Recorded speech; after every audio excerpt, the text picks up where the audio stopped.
Um, I'll come so, back, Jeff. hello? Oh, if I can get Jacima to bring up the email.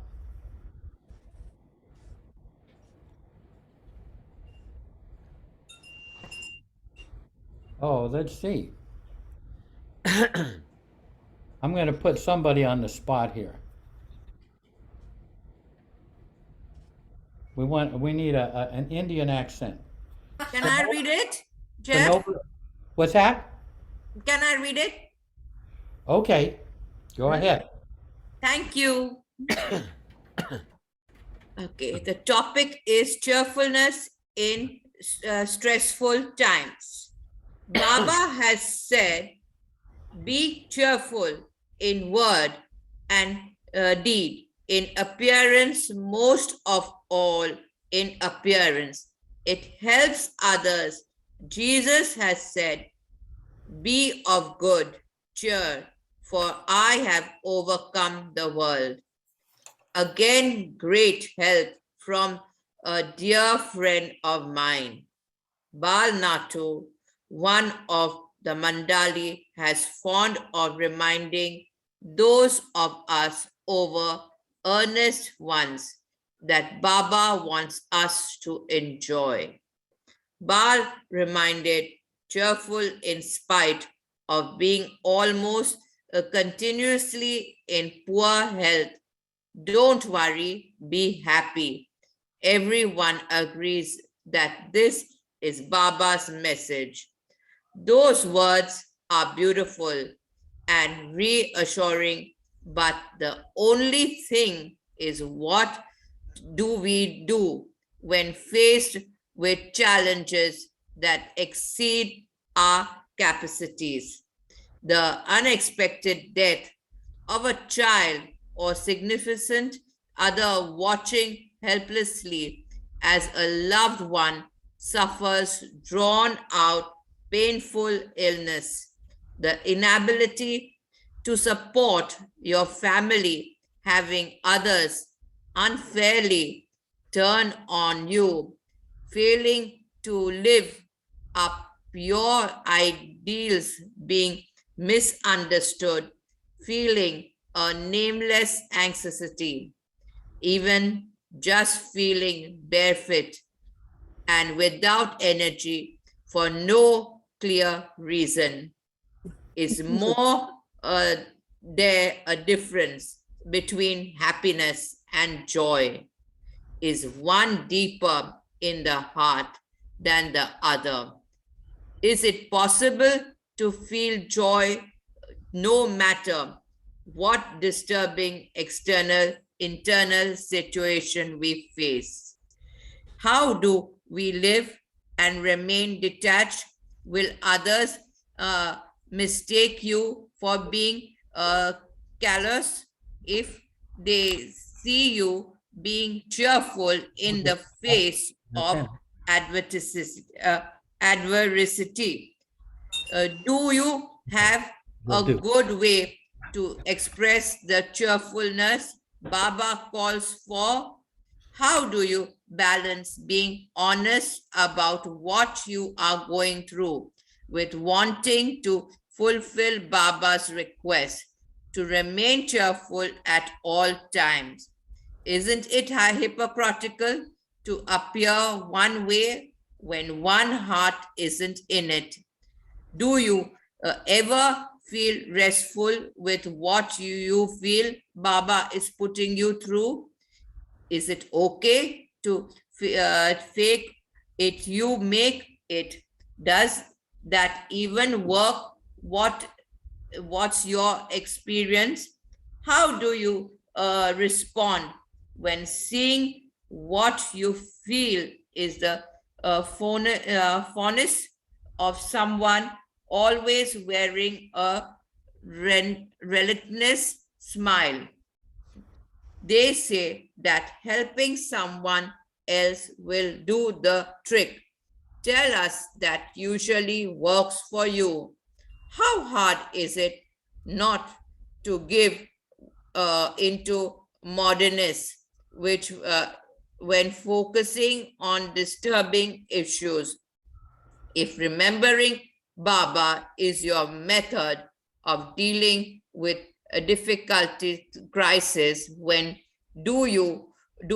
if just doesn't work, Araj used to talk about acting cheerful, but being cheerful, what does that mean? In his love, Jeff. Okay, thank you. All the way 10,000 miles from here. So I thought I would add one consideration that I would have liked to include. What if you are in great pain, physically or mentally or emotionally, and at the same time you experience Baba's presence? What is happening there? Does that result in a cheerfulness that's beyond pain? That experiencing Baba's presence lifts the spirit above pain.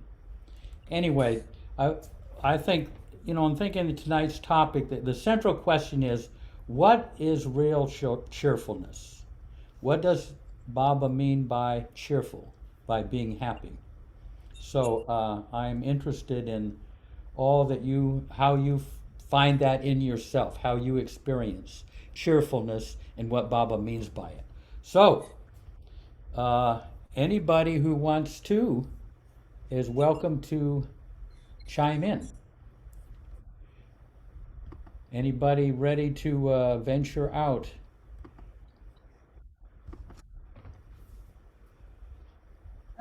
Jeff, I have a very one-liner by Emily Dickinson that's just amazing. I Okay. mean, just curious. Find ecstasy in life. The mere sense of living is joy enough. What? Read that again. Find ecstasy in life. The mere sense of living is joy enough. I think that's mind blowing. Yeah. Yeah. And I see Margie up there, and Margie, I'm going to be going to India on the 11th of October, Baba willing, and I'm hoping that Margie's going to come in here, and I hope she can get some young people so we can actually hear, some other viewpoints than all of us, ancient relics. But, so go ahead, Speak Margie. for yourself, old man.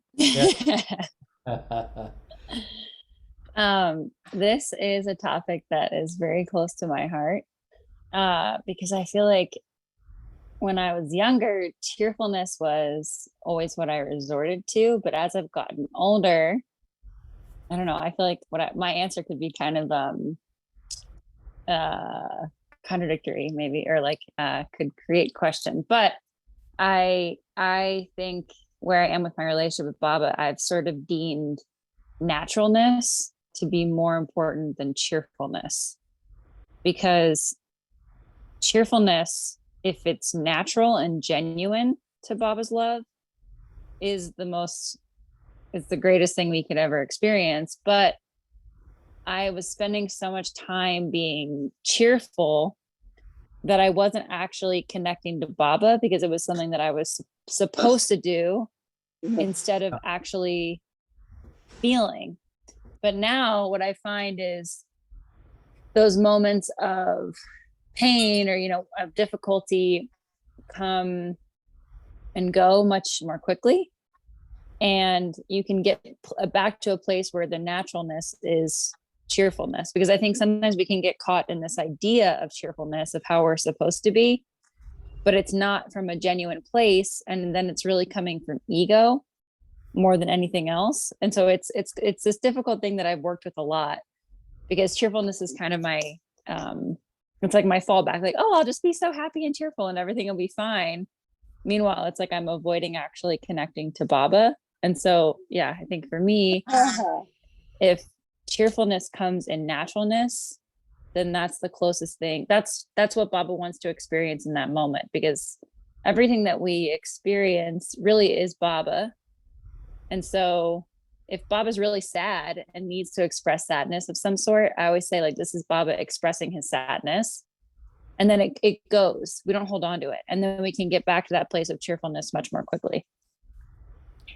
Beautiful, really well spoken. I mean, there's that line at the on the email sent out, where Eric says, don't act cheerful. You need to be cheerful, which is an internal thing, and sometimes it's exasperating when people are always there. A friend of mine said there was this one woman in her childhood who was always cheerful and everything, but they found out that she was really depressed most of the time. But when she was out in public, she was always acting bubbling and everything, but it just didn't have the right ring to it. So you're talking about that. Well, beautiful way to start out. Anyone else?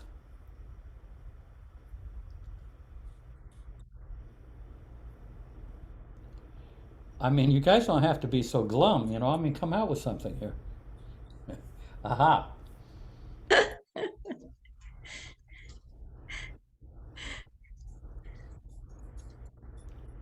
So Jay Seema? Oh, it looks like Jay Seema's frozen. Go ahead, Marion. Hey. Hi, everybody. Yes, I appreciate that sharing very much, as this is very topical for me. I have, because right now in my life, it's a lot of difficulties. Last year, I went through a lot of traumas, three near-death experiences in 7 months. And what it did, it ripped off the veil of the nice girl, which was a mask of cheerfulness. And being more authentic, it means just what you're saying, Marky, and being more authentic, what's happened is with a mask covers over a lot of the lower self also. Baba talks about the lower self. It refers to it in the discourses. I am trained in how to process the lower self, which is, I call her mean, nasty Marion. And she is there and she lives with me, but I don't let her run the show, but she sits beside me, but I hear what she has to say, because once in a while there's a little bit of wisdom in me, nasty Marion, because I'll get, with these traumas that I've gone through, I found that what was under my mask came up right smack in my face to transform it. So I've needed a lot of help to not unload that on other people and my old friends. So I couldn't be around a lot of old friends. I just couldn't stand being around them because a lot of them didn't know how to process their feelings. So what I found is that with Baba, is I have kind of a mantra of just giving it all over to Baba and asking for what support do I need to be more authentic and to be aligned with my authentic self. So if I see somebody or I meet on the street or something, somebody says, hi, how are you? Which I feel is a very outdated way of greeting people. I might say something rather than fine or unload all of my upset onto them. I will practice at home. I practice how to have conversations, which is not false. It means reprogramming my brain and my body. So I have the mean, nasty one. I have the nicer one. I have the revengeful one. I have the one, I finally get to the one that is aligned with my higher self. And so I might say to someone, well, some days I'm feeling really a lot of joy, and other days so challenged that I don't know how I'm going to get through the day. And I have the whole spectrum in between. And I only say it to somebody I really trust and kind of know, but I sort of will speak in that kind of way that isn't burdening the other person or demanding they be some way or being inauthentic. And so that allows the other person to, this one woman, she said to me, yes, I'm going through a lot of that too. So there was like an empathy there between us. So we arranged that we're going to go to the park and play catch one day, and then have a little time to share. So it's a process. It's a process of knowing how to process my higher self and my lower self and turn everything over to Baba and tell Baba everything that I'm doing, everything. He's my best friend. Thank you. Thank you. Anyone else want to venture out? I mean, like, Yeah, how does cheerfulness fit into your life with Baba, especially in light of this world today and in our immediate locality and on the world stage? Ah, Martha?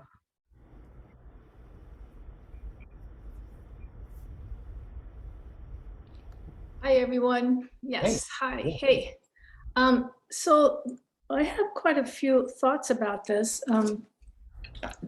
First, a story about Mani comes to mind that Jeff has told us several times about being reprimanded by Baba very harshly and then leaving and having to put on a cheerful face or something like that. I don't know. That, you know that story, Jeff? yeah, she was in the main house, and Baba had severely reprimanded her, and then she stepped out, and there was Bal Natu, who witnessed this change from being, hammered by Baba to putting on a cheerful face. And just on a dime, she was able to do it. Without it, yeah, and Exactly. get into it, yeah. Yeah, exactly. So that first came to mind because of the fact that I don't know if she was pretending or she was probably obeying Baba to always look cheerful, is my guess, because she probably didn't have to pretend at the stage of the game she was at. But then that also reminds me of a story Erich told us, or something Erich told us in Mandali Hall several times. When we would ask, oh, Erich, in the old days, how do I love Baba? We don't know how to love Baba. What's that mean, love Baba? And Erich would say to pretend to love Baba and keep pretending, and someday you will love Baba. So then that gave me the okay to pretend something that I'm not, that Baba wants, until Baba fulfills it. So Baba told us to be cheerful. So that means he's already helped us to be cheerful. But I don't know how to be cheerful all the time yet. So I feel I pretend. I pretend to love Baba, and I pretend to be cheerful. And I think that's really a helpful tool for me, because then I know that Baba will help me. And also, I'm into the modality of fake it till Baba makes it. Right. That's what my mentality is. And and then one of the points was, what if you remember Baba, and you're still not happy or things aren't going good? Was it what to do if remembering Baba doesn't work? So my attitude, what I do with that is, if I remember Baba and I still not cheerful or happy, I just keep remembering Baba, because eventually Baba knows that I'm trying to remember him, so he's going to help me. So what better help do I need than Baba? So there you go. Ah, excellent. And even that effort to remember Baba gives you a positive feeling in yourself. Yeah, you can't go even if- wrong with Baba. Yeah. Yeah. And it's hard to, I do feel you can feel miserable in your feelings, in your emotions, and yet have some kind of joy deep down that you feel Baba with you. Yeah. In your life, and it's almost on a different track.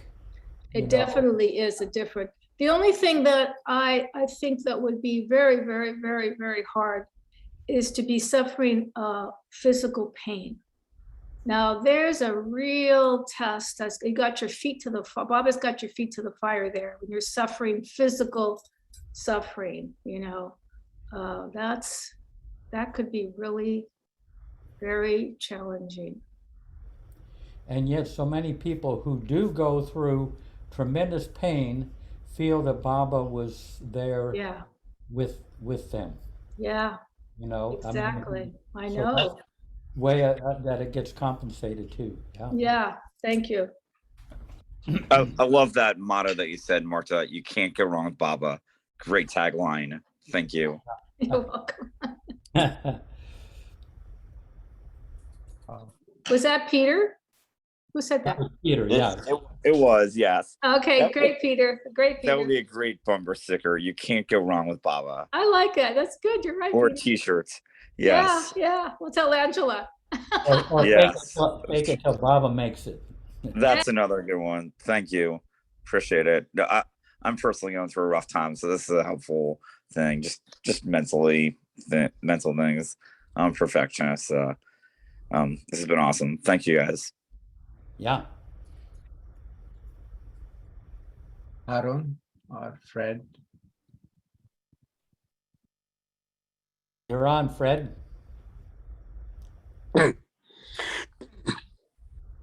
Excuse me. Thank you for sharing, Marta. Thank you for sharing, Margaret. And thank you for sharing, Marianne.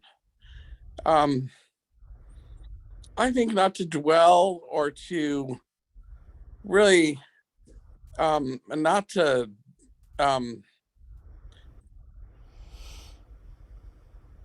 always think of Baba, but to know that he's always there with you in the moment. Like, it's hard for me to remember Baba. I know he's always there with me. So, for example, I might, I know I consider him a dear friend and God and synonymous with God at the same time.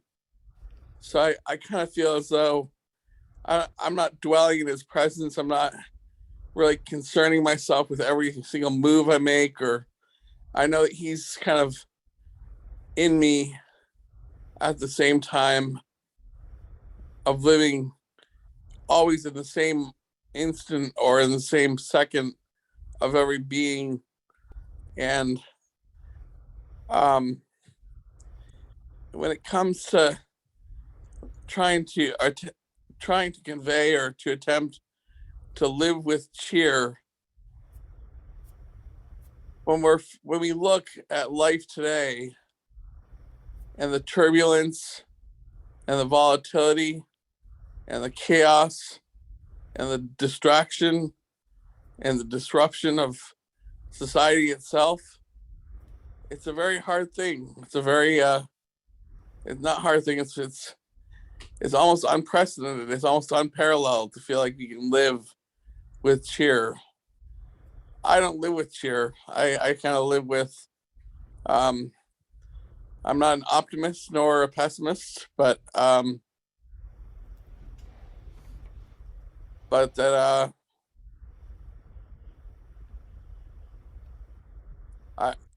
for me, the great quote of Baba's I love the most, which Margaret handed on to me, is that Baba responds to Baba each instant responds to the whole of creation at every single instant or of a split second or even a flash of a second.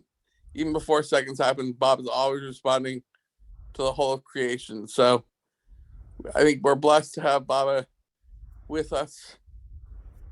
Whether he dropped his body in '69, he's still with us. His spirit, his soul, his heart, his mind, everything is still with us. Thank you. Yeah, beautiful, beautiful. Well said. Yeah. Rosalie? Hi, Mark, you says physical suffering, tremendous physical suffering is horrible. And I would agree, I wouldn't want to be in tremendous physical suffering.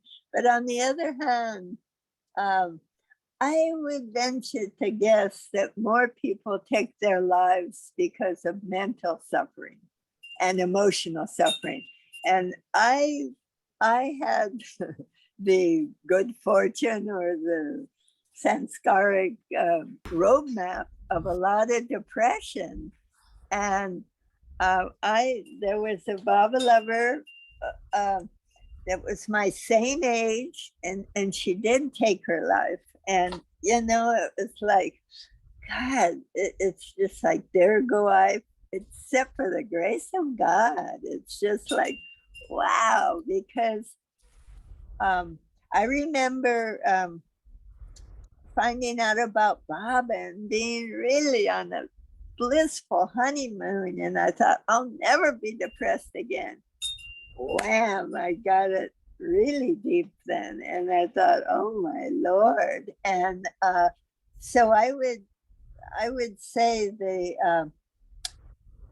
that thing about appearing cheerful, Baba says that's most important. It helps others, because it is, I didn't even like to go out in public with how I felt when I was depressed. You know, I mean, I just, it's almost like you don't have the energy to look cheerful, you know. But anyway, I enjoy hearing these different views of cheerfulness. But I can't remember what Adi Kearani said something. He didn't like the kind of faking cheerfulness. I can't remember what he said, and I didn't take good enough note of it, but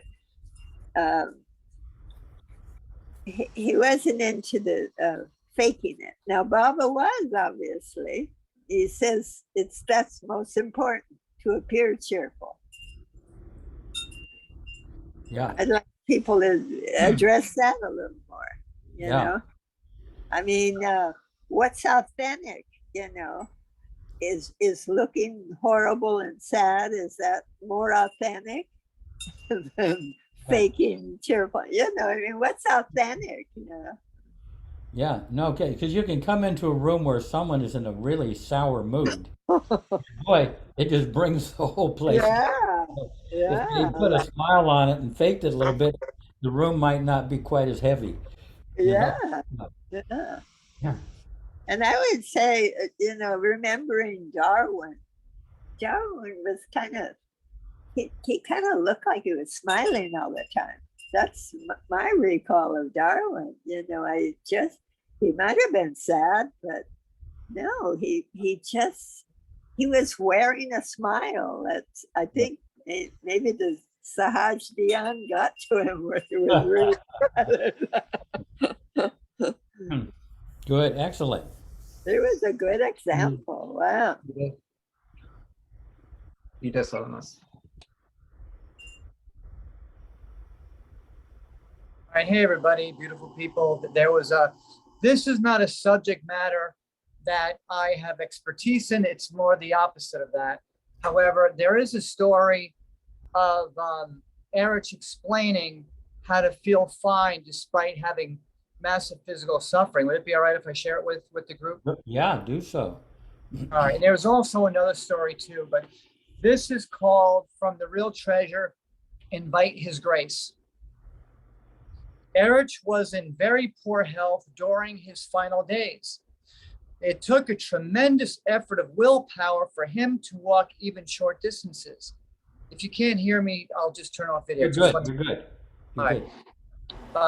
With people helping to support him, he would walk a short way and then would feel exhausted and need to rest. Obviously, he was in a lot of pain, but never showed it. Occasionally, I overheard him say in Gujarati, under his breath, "Baba, when will all this end?" Once when he was looking weak and tired, a resident jokingly asked him how he felt. Erich replied, "How do I look?" The resident said, "I don't know. That's why I'm asking." Erich said, "I feel great, really great." If you really feel great," the resident replied, "then let's run down Medazad Road." Erich chuckled. "I feel great," he said, "but my body does not feel great." How can you feel great when your body's suffering? Asked the resident. I have this paragraph starred. Learn not to identify with your body, came Erich's straightforward reply. You are not the body. You are one with the divine reality. If you remember this, then suffering will cease. A different resident then asked Erich, Baba says one should thank God for suffering. Is it possible to have a thankful attitude in pain? Erich said simply, by his grace, I can do it. The resident said, I'm not talking about you or the other mandali. Can anyone else do it? Erich paused as if considering this question and then said, it is difficult, but as I have always said, by his grace, anything is possible. So invite his grace through constant remembrance. Initially, you have to make the effort to remember him, but eventually a time will come when everything in creation will remind you of him. Not only the goodness and beauty, but also the bad and ugly will remind you of him. His grace then descends and he takes over. Oh, great quote. Wonderful, Peter. Really, I'm glad you read that. Excellent. That's really Hey, Bob. well worth hearing. Can we hear it again? Let's hear it again, please. Shall I? Yes, yes, please. Okay, Jeff, okay. Peter, Am I reading breaking up. go Am I ahead. reading? Peter breaking up. Mine. No, that must be your computer, Ralph, because we're hearing him perfectly. Yeah. Okay. All Am right. I reading the whole story? I'd be happy to, or just one phrase. What would you like to hear? Re- The whole story. the whole thing. This is really All good. right. Okay, my pleasure. Again, this is The Real Treasure, Volume 1, page 110, Invite His Grace. Erich was in very poor health during his final days. It took a tremendous effort of willpower for him to walk even short distances. With people helping to support him, he would walk a short way and then would feel exhausted and need to rest. Obviously, he was in a lot of pain, but never showed it. Occasionally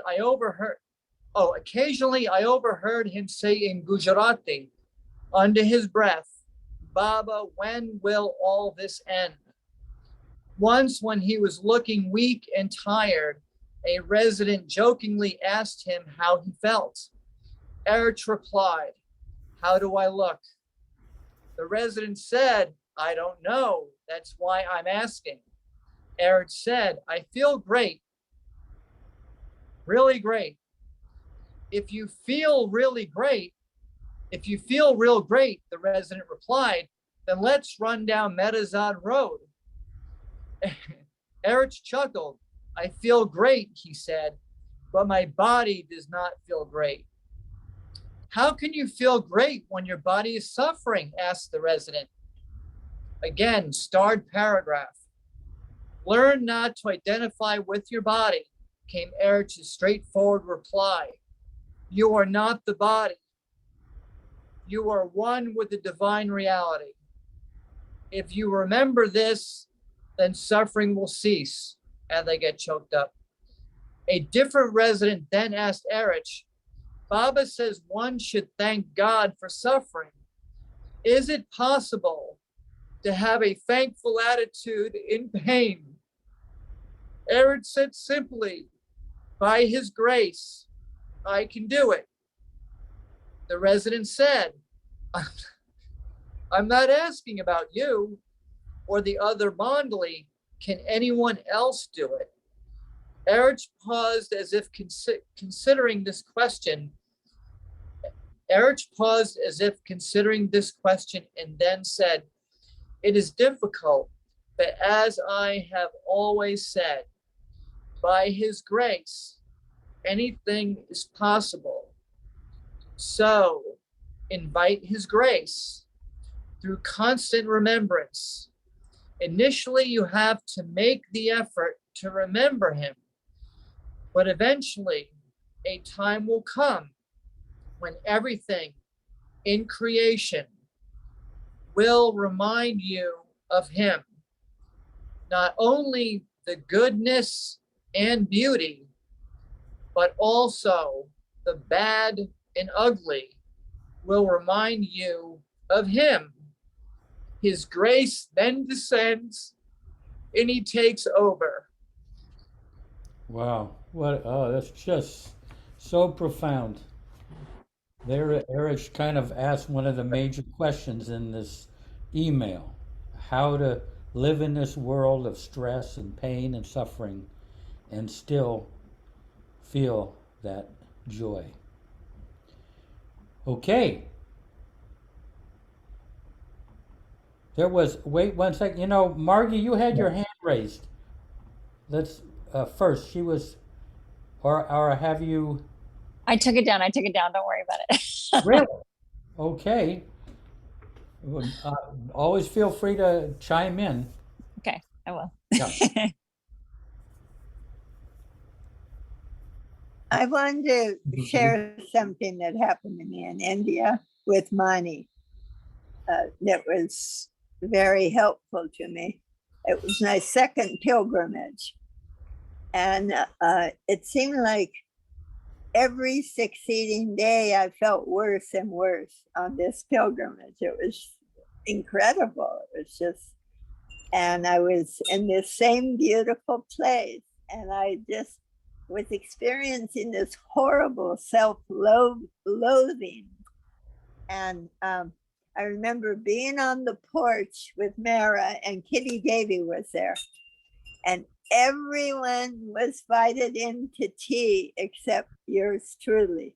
So I'm sitting there, and I'm just, I mean, it was like the ultimate rejection. I was the only one that wasn't invited in. So I went to commiserate in Barbara's bedroom, and the person that had left me out, because they had a little list, I was so angry. She was bending over the bed. It wasn't a mandali, but bending over the bed, and I wanted to kick her in the rear and knock her to the bed. And Barbara's grace, I didn't do it. She left the room, and I cried and cried and cried and cried and cried. I don't think I've ever cried so much. And then I was embarrassed, so I'm skirting around Marazad so no one can see me.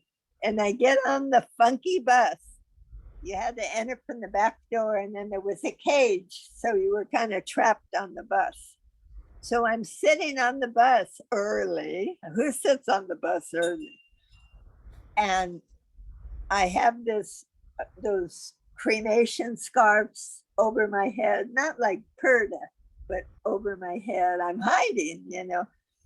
And that was the time when Monty's coming out to say goodbye. They all would come out and say goodbye. And I wasn't looking, I was just in my misery. And she came close to the bus and she says, "Who is that? Who is that shrouded there?" And then I looked at her because Mani is undeniable. She's Mani and she's God's sister, and she's so I looked towards her and she went, "Oh, come on now, Rosalie. Give me that big watermelon smile."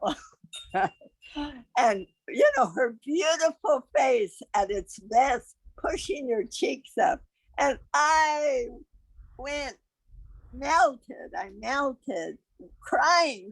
And it was very interesting because she's the ultimate in cheer over, because she suffered a lot. I know she had a lot of physical suffering. And And when I was crying, I felt like I was in a huge hall where I could hear the echo of my crying and my aloneness. And she says to me, and it was so poignant and so perfect, she says, "But he loves you. What more do you want?"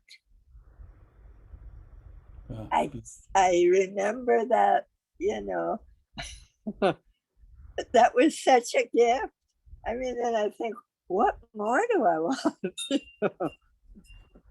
I'm loved. Yeah. It's like, No, beautiful. yeah. I No. have to say I'm grateful because she was a master at hiding. I watched her one time. Mara was handing out prasad and she turned to Mani and she said something so sharp to her that I kind of bent over. I could just feel it. Mani didn't register that on her face at all.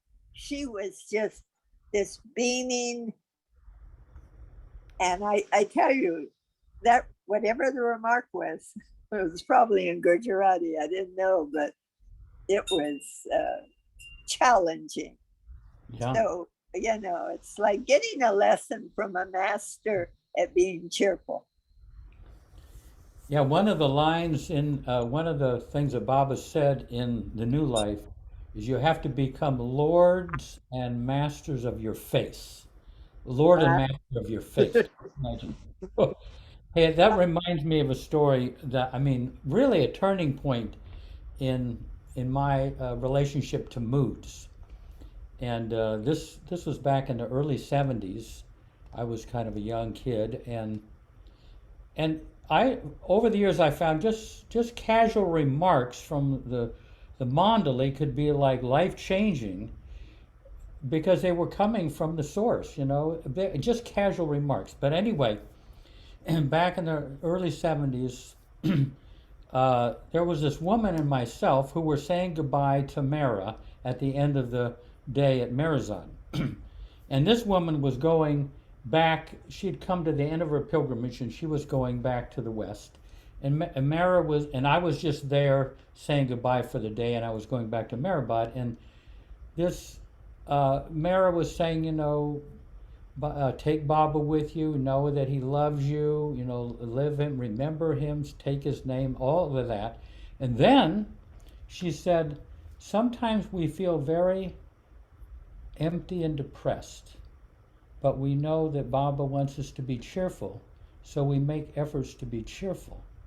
Now inside I'm thinking, my God, I mean, she's the beloved of the beloved. She's been next to the source of all of love, you know, her, you know, for decades. She's also the most loving being I've ever been around. And she says she sometimes feels empty and depressed. Inside, I thought, love must be something different from what I thought.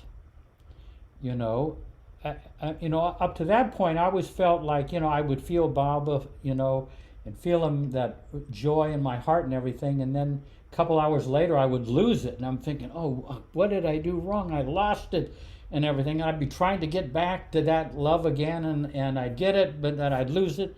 And after witnessing that from Mara, I never cared how I felt, if I was empty or depressed or whatever, because love is on a different track from just witnessing love. Here she's so loving, but her own experience of herself is, you know, is sometimes empty and depressed.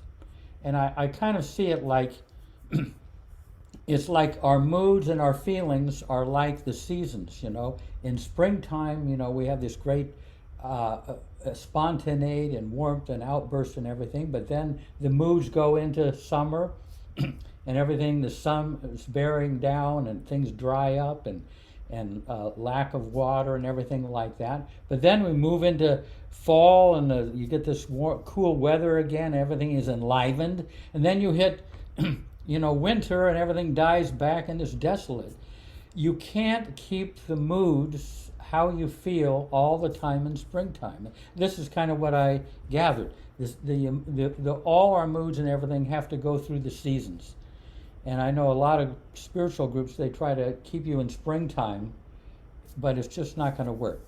So Mara's little remark there just kind of clarified to me that our moods and how we feel and everything are on a whole different system from the love that we have within us. That remains untouched. Anyway, Jeff, could you repeat that? what? Do you mind repeating what Mara said? That'd be all right. Oh, yeah. Well, I mean, she was there kind of telling this woman, take Baba with you, remember him, take his name, he loves you, and all of that. But then she said, sometimes we feel empty and depressed, but we know Baba wants to be cheerful, so we make efforts to be cheerful.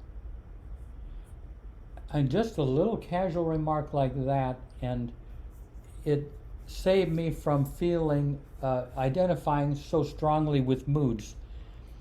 You know, that there's another side of me that's untouched by the moods that I'm going through. So I don't pay it too much mind. Anyway, that was Mara. You know. Jeff, tell about that thing about Mara, her fear of heights. I love that when you tell that, because that's how, tell about that. Well, this around about the same time, and like I say, I'm kind of young and naive and everything about Baba, but she says that one day, Baba took the women up Seclusion Hill, and when she got up higher up and everything, she was having to crawl on all fours. That she had a fear of heights. Now back then, I would think, God, a fear of heights. I mean, she hasn't worked through the fear of heights after all this time, or, I mean, I would have said, I got to get through this, but it didn't bother her at all. She kind of accepted it the same way you might accept the fact that you got what can I say, you got a limp or something like that. You just kind of work it into your life. And that was really neat. She just wasn't thinking in terms of self-improvement.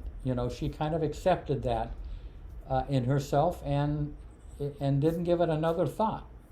But if I was that way, I would kind of come down the hill. God, sorry people, I had to crawl around up there, and I gotta work on this. Go to Outward Bound and kind of get it out of my system. Anyway, that was that experience. Bhagdi? So something that I realized when I spoke earlier, I think I might have misunderstood the prompt a little bit. But that being said, so I feel like so much of our relationship with Baba, there's like two pieces of it. One is the inward relationship with Baba, where it's raw and can be painful, and we're crying out to him and we're giving everything over to him, and it's messy. And then we have our relationship with Baba in others. And I think that's really where, at least what I feel, is the responsibility of cheerfulness plays out more than the inward relationship. Inwardly, we are candid with Baba and we go towards more of that naturalness.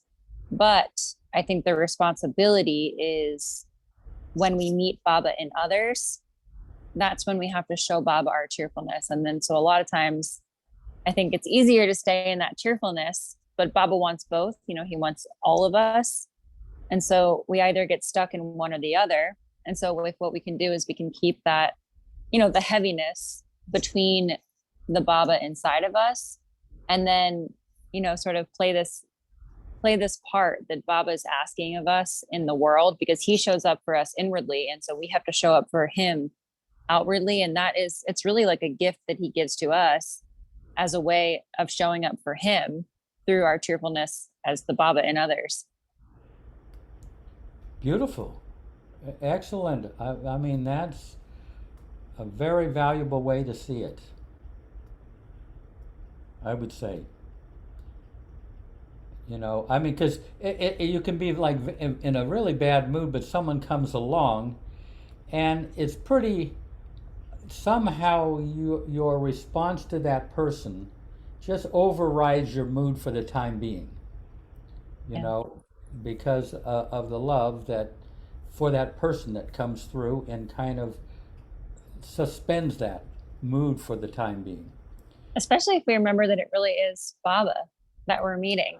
Even if, people can be the source of a lot of pain in our lives, but there's this, when somebody is really bothering me, it almost makes me laugh because I can see that it's Baba, that it's like Baba really trying to get my goat. If I'm with him alone, sort of like the story with Mani, that naturalness that I was speaking about earlier is more present. It's like, Baba, no, I'm really, really mad at you right now. But it's like him playing jokes on you. It's like sticking a whoopee cushion underneath you and you sit down. That's kind of how Baba shows up in other people, just seeing what reaction he can get out of you. Yeah. And if he can get a reaction out of you, his work in you isn't complete. Yeah. I mean, that's a terrible thing. Hey, Tony, I hope you can chime in at some point.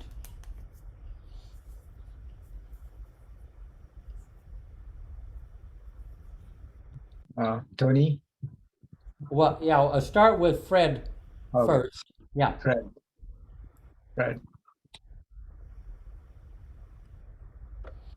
Hi, Mayor Baba All. Pardon me for interrupting the course process here of having people start. I didn't mean to interrupt anything from the outset, but in my humble opinion, I think that our love for Baba, I don't think Baba was quite as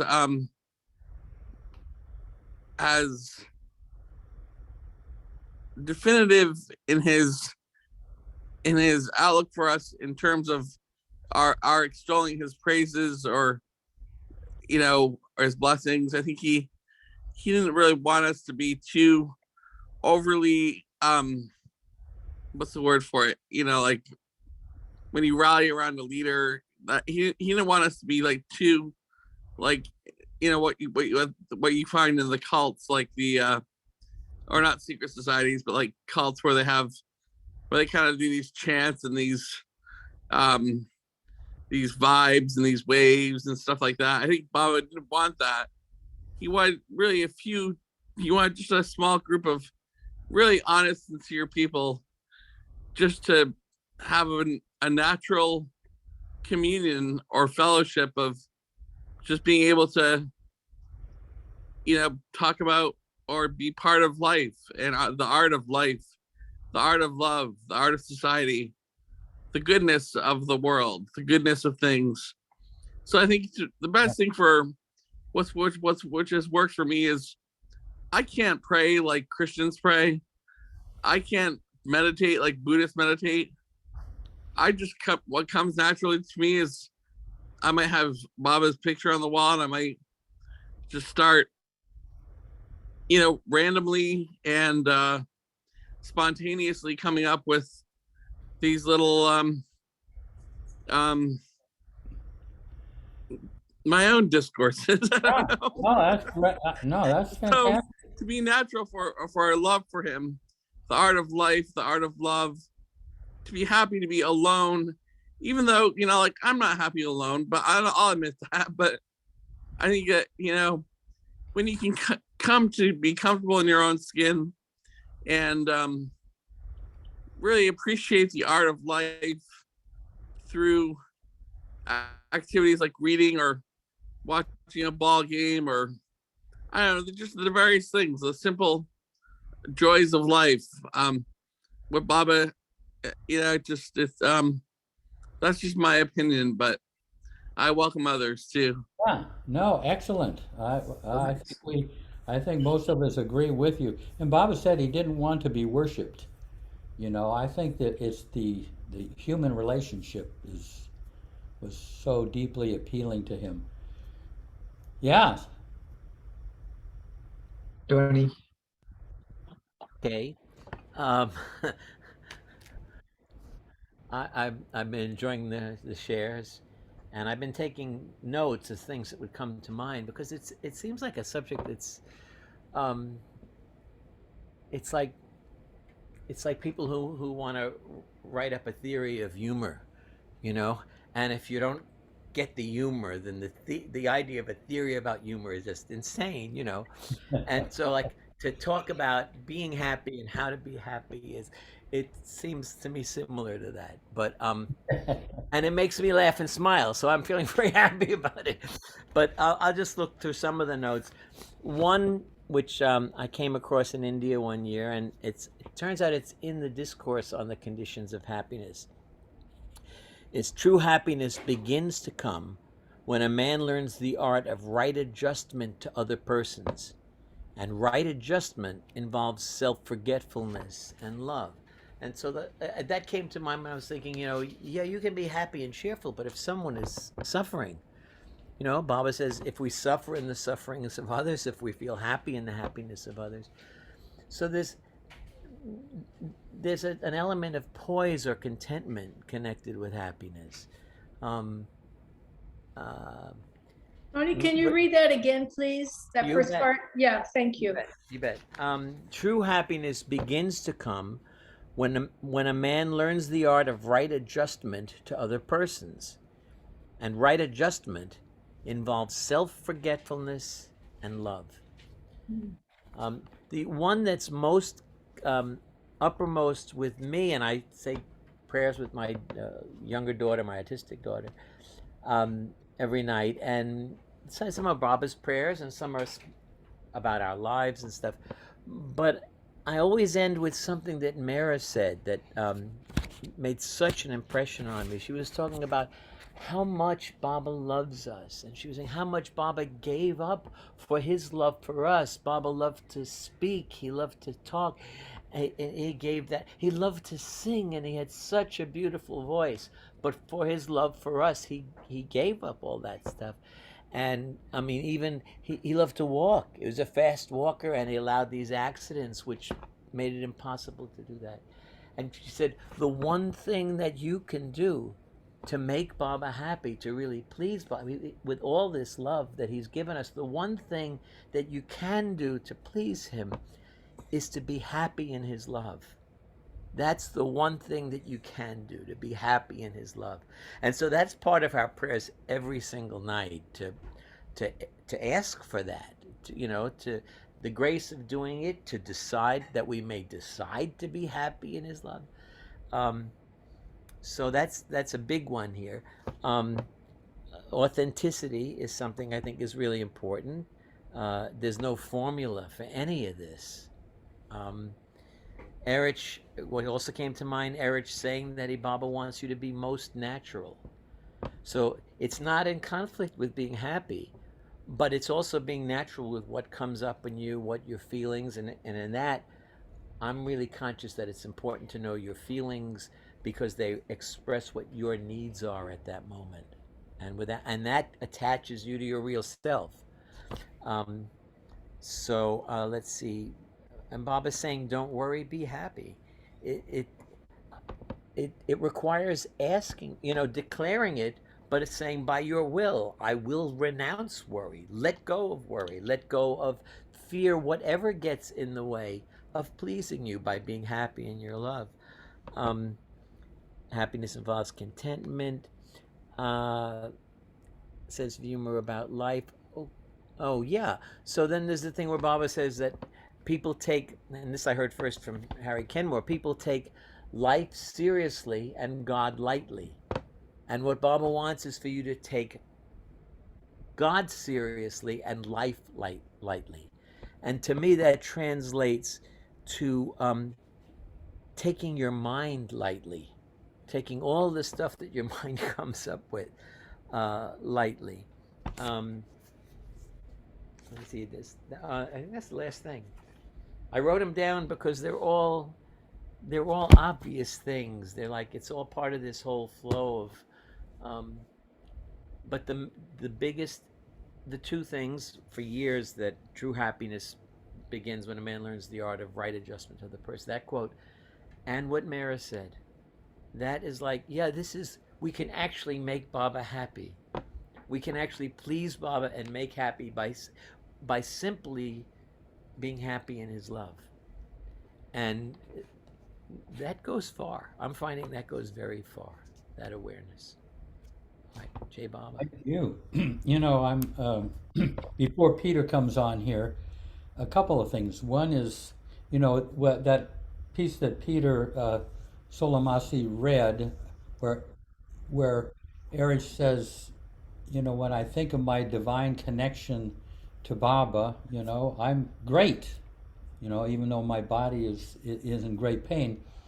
And my thought, you know, when I wake up, you know, there's the kind of mood you're in, or the heaviness and everything. And most people say, how you know, they wake up and say, oh, I'm feeling kind of, you know, resentful this morning and everything, rather than waking up and saying, hey, I am linked to Baba. You know, that make that the first impression before you, but people just automatically consult their feelings. That's how I'm doing. But, you know, Erich is talking about go to the, what's really, what you should be, you know, what you can be joyous about, and then you can attend to your, you know, your moods. Now, right now, Terry and Diane and Priya and Seppi are in the Sisi and everything, and they sent me this thing from there. But this is, you know what I do? With Priya, I send at 7:30 our time in the morning, is 5 p.m. their time, and that's their Baba time. So I sent, you know, something to remind them of the 5 o'clock Baba time, and she wrote back, every minute is a Baba minute with these three. Priya saying about being with them. But then she said, reading this quote by Saint Clare right now, and remembering you. This is a quote from Saint Clare, who was the counterpart, you may say, of Saint Francis. Totally love him who gave himself over totally for love of you. What a beautiful thing. Totally love him who gave himself over totally for love of you. So that's from St. Clare. Anyway, we got Peter up there. We don't see him, but we just... Yes, thank you. Yeah, I'd rather be off camera. Thank you, Jeff. That was really well said, what you said. And thank you, Tony, from when you said as well what you said. That was awesome with quotes you said. And another quote that just came like to me, like Baba says, like about like real happiness lies in making others happy. Like there we go again, another thing with happy, and what Baba said about that. Like, and to me, that's almost like Baba and others, and we want to try our best to make Baba and others happy, and like don't almost like insult them or like try to keep them happy. Baba wants all of us to be happy, so that's sort of was what I take on that quote. Yeah, one of the key things. Yeah. Really don't like insult them, don't like be mean, or like don't like, we want to keep them happy, because then they could spread that happiness around as well. But thank you all for sharing. You do that very well, Peter. Yeah. Thanks. Jeff, repeat the Claire, that quote, totally love him. Okay, here we go. Uh-oh, wait. Here it is. This is St. Clare. Totally love him who gave himself over totally for love of you. Beautiful. Which is very much like what Mara said in that quote. Yeah. And I remember Kitty saying that, you know, that Norma, well, prior to Baba, she felt like Jesus is there and she's trying to love Jesus and he's there. But she found with Baba was actually loving them, reaching out to them far more than they were reaching out to him. That was like, you know, Baba was totally giving himself over to them as they were trying to give themselves totally over to him. But he was completely more active on his side of uniting with them than they were in uniting with him. It wasn't just, kind of passively there, and you're trying to win his attention and everything like that. No, Bob was actively trying to embrace them. Anyway, Irene. Oh, I'm unmuted. Okay. yeah, no, you're good.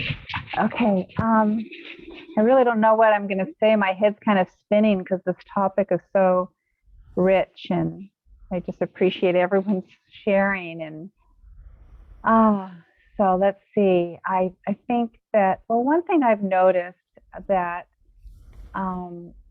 going through my struggles, that it really does help to, it does help to be cheerful around other people.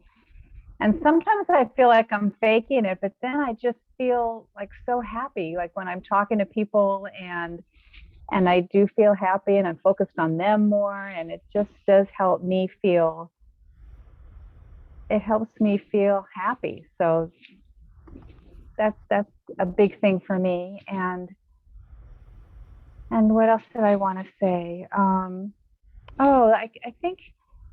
I think the piece about what more do we want? Bob is with us, that piece of like Baba is with me through all of this struggle and all of this stuff that I'm going through. And that, if I can center on that, kind of what people have been saying, if I can center on that, then I just feel like I'm okay. I don't have to attach to the body. I don't have to attach to the worries or the fear. I don't have to focus on that. I could just remember that Baba is with me. There's a bigger story here. And somehow that helps me feel more centered, and that it's, just the other day, I was struggling, and I felt really bad. I felt really bad that, oh, Bob, I'm not being cheerful. And then I heard my dear friend Marta's words that she had told me like the week before, when I thought I had texted her and I didn't, and I felt bad. And she said, Irene, never feel guilty again. And I felt like that was like a message from Baba. That was one of those Baba jolts. And as I'm going to Baba, oh, Baba, I'm not being cheerful. I'm so sorry. I just felt like, nope, that's just what is in the moment. And I don't have to attach to it and identify with that. So I guess part of it is being open to Baba's clues through other people and other Baba lovers, like people have said. Being open to that and remembering over and over that every minute I'm with Baba. So it's like, wow, what could be better than that? What could be better than that? No matter what's happening, that's the best. So I appreciate everyone here. Jai Baba. Yeah, beautifully said. And it's like one drop of that knowing that Baba's with you is you're going to have an ocean of stuff bearing down on you, but that one drop of knowing that he's there is more powerful than, it's amazing. I don't know how it happens, but it can be done, You can, it's like you're in a ditch, cold and freezing and everything, but you got a credit card from your father who happens to be a billionaire. You can't feel entirely bad. All you have to do is just go to a ATM and you're out of it. You're released. Lucky us. We have our father's a billionaire, folks. Okay. Roxy. Hi, everyone. Jai Baba. Hey, Bob. Thank you. I wanted to say that how I feel is what helps me is the quote that says, "Be in the world, but don't be part of it." And so I have a question for anyone. Jeff, maybe you can help me. During World War II, with all that tragic news that was coming, and you know in your heart, what is going on in Iran is really sad. And I know in my heart all are part of the plan, but around people that don't know that, if I am cheerful, it's going to make it really bad. So I wanted to know, how did Baba act, or all the mandali acted during all those tragic times during World War II? And what is your advice, anyone, to me? Well, I try to stay cheerful, because if I don't, you know, I cried at one of the artis because I was so sad about what's going on in Iran. But I wanted to know, what is the best advice you can give me so people around me, forget about people, who cares what people think? I'm just talking about what would be a good way to be in it but not be part of it, and also, you know, not sound insensitive towards all the suffering of others. Yeah. Well, let's open that up. Anyone wants to chime in there? That's a great question, and there it is. This is like this is one of the major things we're dealing with. I mean, I'll just say one little thing is that if people see that you have that empathy, that you feel for them in that situation, you don't have to actually act cheerful. That empathy is so profoundly appreciated, that you're feeling for your, you know, those are your country men and women there. You probably have relatives there. That the empathy is a noble way of being in the world. It's one of the deepest, most compassionate way we can be in the world. And it doesn't mean that we're, you know, oh yeah, Tony wrote there, to suffer in the sufferings of others and feel happy in the happiness of others.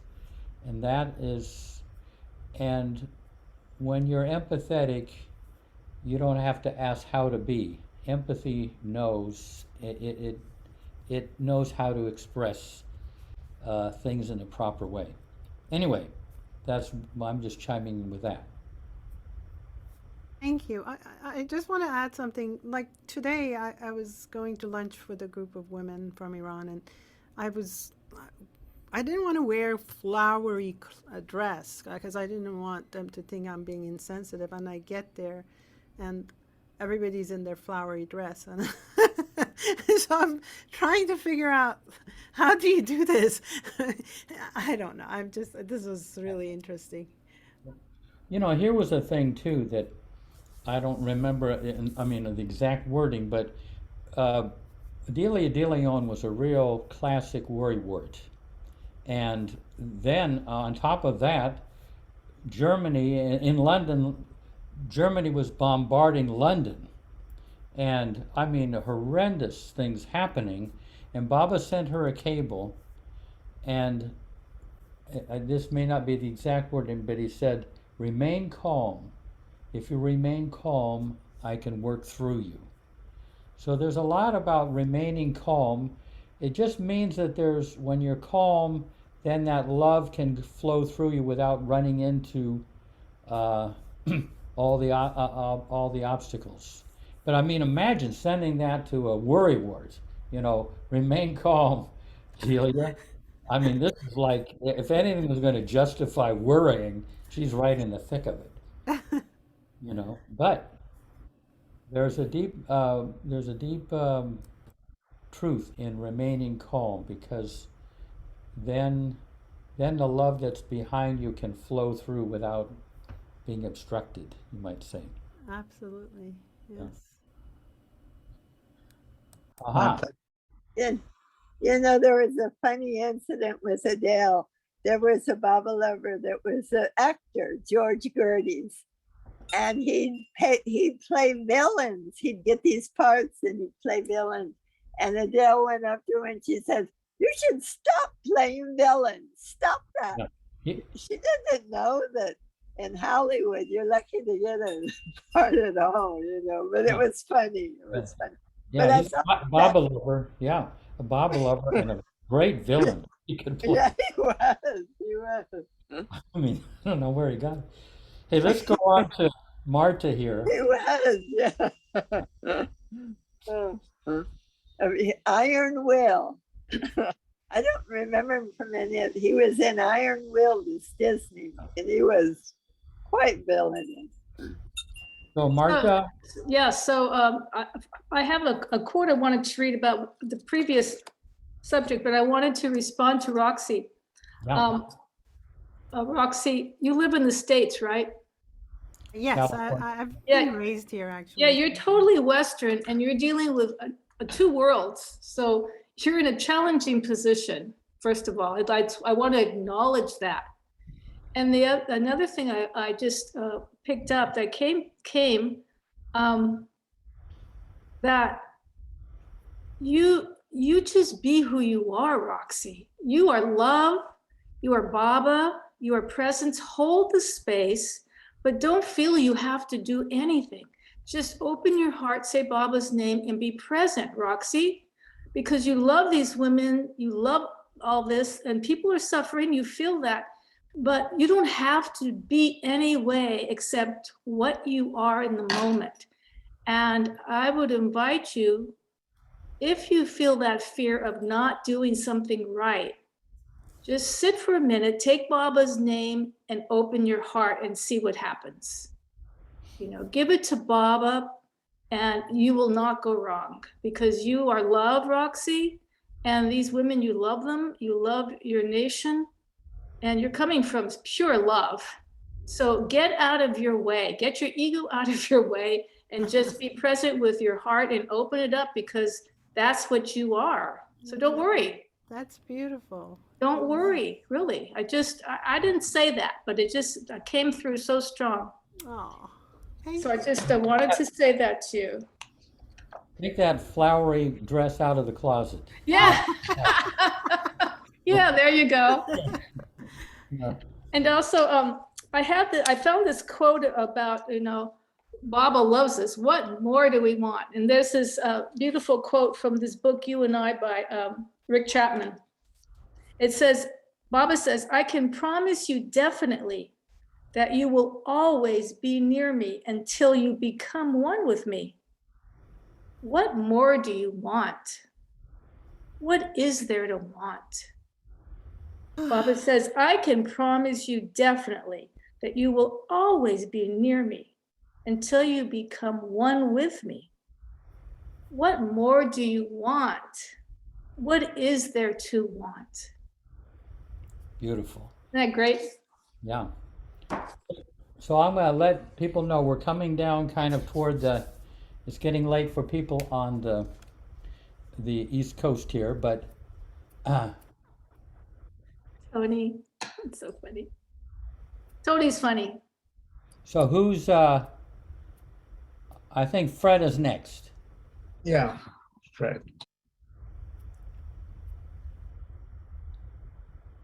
In Baba we trust. No one can love us more than Mayor Baba. And we can't really begin to express how deeply our love is for him as our good Lord, as the Lord of the universe. All I can say is, based on my experience with my love for Baba and his deep his universal reach of being there for us and with us, and just so deeply touched by the universe and humanity as a whole. It's his duality that really does stand the test of time, and that we're in for a big surprise here on this globe. And it won't just be soon, it'll be more than soon. It may not just be once, it may be many times, but when you start, because there's no death, and because there's been such tyrants and dictators and a history of immoral imbeciles and people who come on this earth just to try to wreak havoc and play sick jokes on innocent people, there will be a price to pay. And it may just be that love, the price to pay that comes about. But I can tell you that we're in for it soon. So brace yourself. Well, we'll put on our loving seatbelts. Okay, so. Radiant. Oh, hi. I just felt prompted to say something in reply to Jeff, about empathy. I so appreciate your saying that, because empathy is not sympathy. It really is doing our best to put ourselves in somebody else's shoes, knowing we cannot know what another person exactly thinks, but we can do our best to be there with them. I think that was so important, and what everybody has contributed. And so something that comes to me is what Baba said about, I won't fulfill any of your wants, but I will fulfill every need, every real need. But he also said it takes a lot of work to see what all those wants are. So what I have with Baba, nobody can take from me. I can never lose it. And I'm just so grateful, because when I call it falling off the wagon, and where I get into my lower self or other aspects of myself. But I also am trained in nonviolent communication. And here online, one can get feelings and need sheets. Because when we practice our empathy with each other, we've got hundreds of feelings and needs, and we really help each other get to that. So it's wonderful having these, what I call tools in the toolbox, and everybody can find their own, but it's sometimes helpful to share them. And so with that, I find that I went through all the discourses and read everything about wants, and how much work it takes to uncover every want, because it's a gateway to the real needs. Baba said, you're not bad if you have a want. He just said, I won't fulfill them. And however, the more I can get in touch with my wants, then I can ask the question, what is my real need that I'm really trying to fulfill? And that I can take and tell Baba. So I'm very grateful, especially for the prayer of repentance, because when I get to something about, hating and selfishness and all that, I've always got something on the list where I'm hating or I'm selfish, but I just tell Baba in the moment, and it's so sweet. So it's not about trying to be better. It's about surrendering it. And greater than love is obedience, and greater than obedience is surrender. And it can't be done without that deep trust in Baba. And I'm very grateful for that, because being a mother, grandmother, boy, do I have a lot to do in surrendering all my attachments, all karmic attachments. And I'm dedicated to turning them all over to Baba. Thank you. Beautiful. Yeah. Darwin used to say, the deeper the feeling, the deeper the healing. Okay, so this will have Rosalie be the last.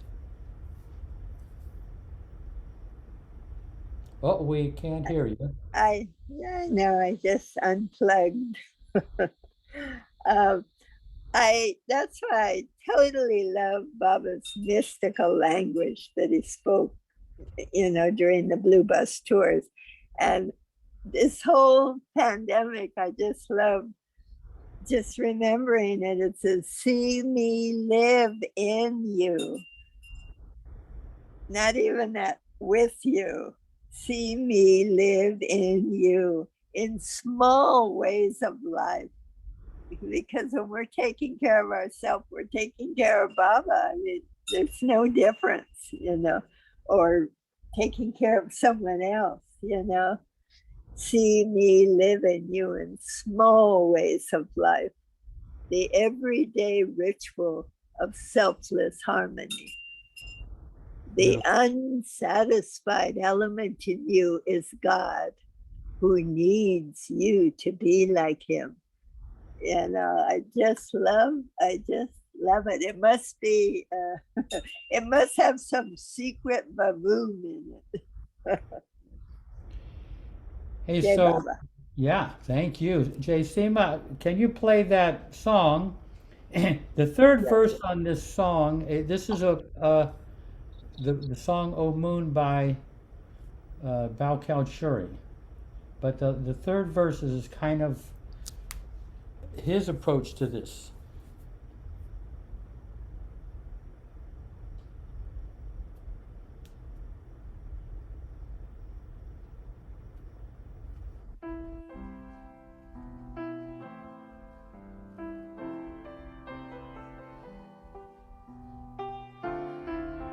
A little louder.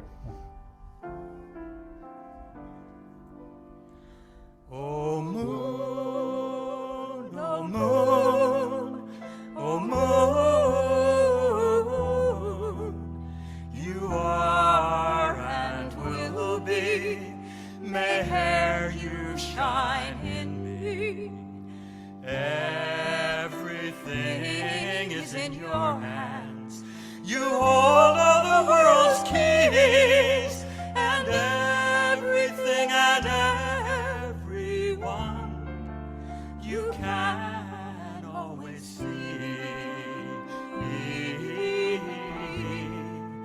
May you shine in me, oh may you shine in me. Oh moon, oh moon, oh moon, you accepted me as your slave, and I am fortunate, but for your embrace, how long must I wait? My prayer, hear my prayer.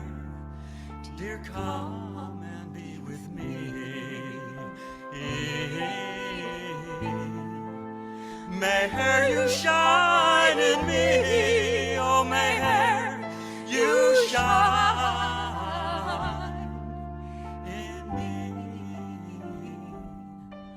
Oh moon, oh moon, oh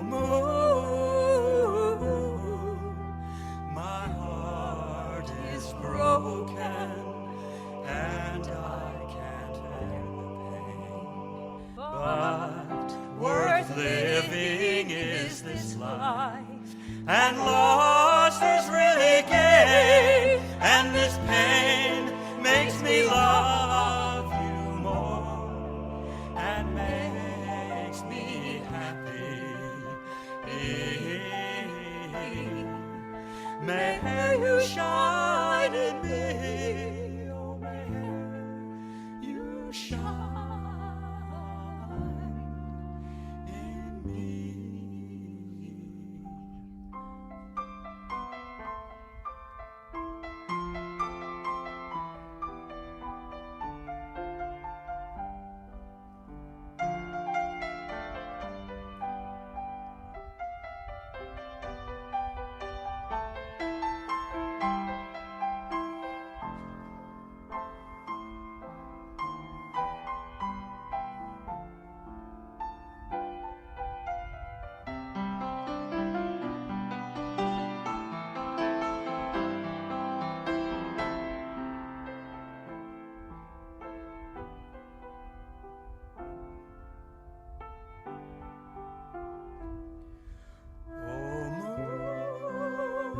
Oh moon, oh moon, you are and will be. May you shine in me. Oh moon, oh moon, oh moon, you are and will be. May you shine in me. Whew.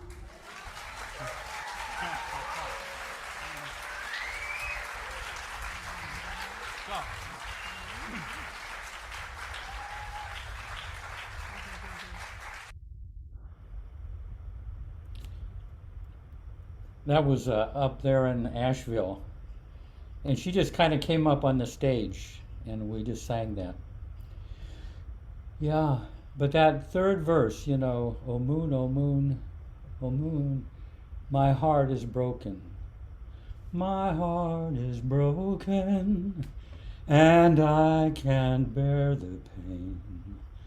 But worth living is this life, and loss is really gain, and this pain makes me love you more and makes me happy. It's beautiful. I mean, that's. That is beautiful. Thank you. Yeah. Thank you so much. Okay, well, let's. Oh, Jai Baba. So let's have a few moments of silence before we go on. Thank you for all your sharing. This is just beautiful. Yeah, it's just thank you so much. It's all our each our individual ways of trying to uphold Baba in our lives. Very touching. Anyway, let's have a few moments of silence.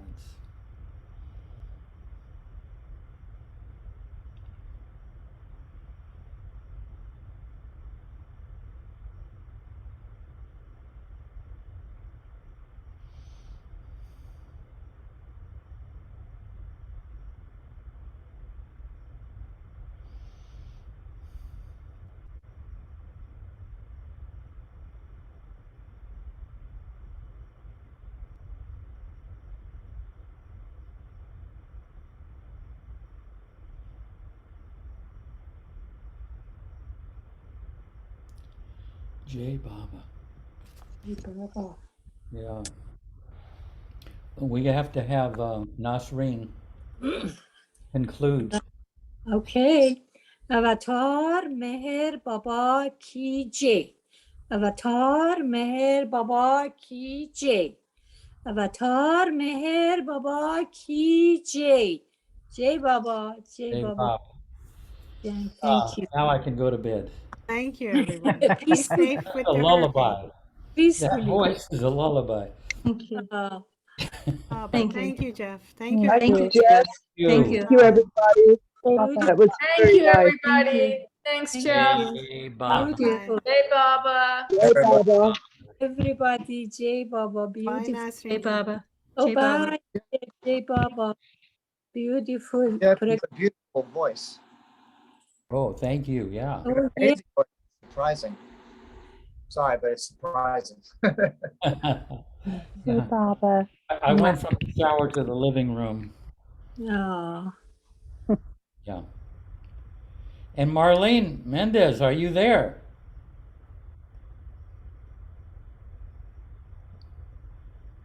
She's a dentist, and she helps a lot of the community down in the the Black community and everything. Yeah. Okay. Anyway, I'm on my way. Thank you. Thank you, Jai Baba. Baba, thank you, Jeff. Yep, Jai Baba. Jai Baba, everybody. Bye. Jai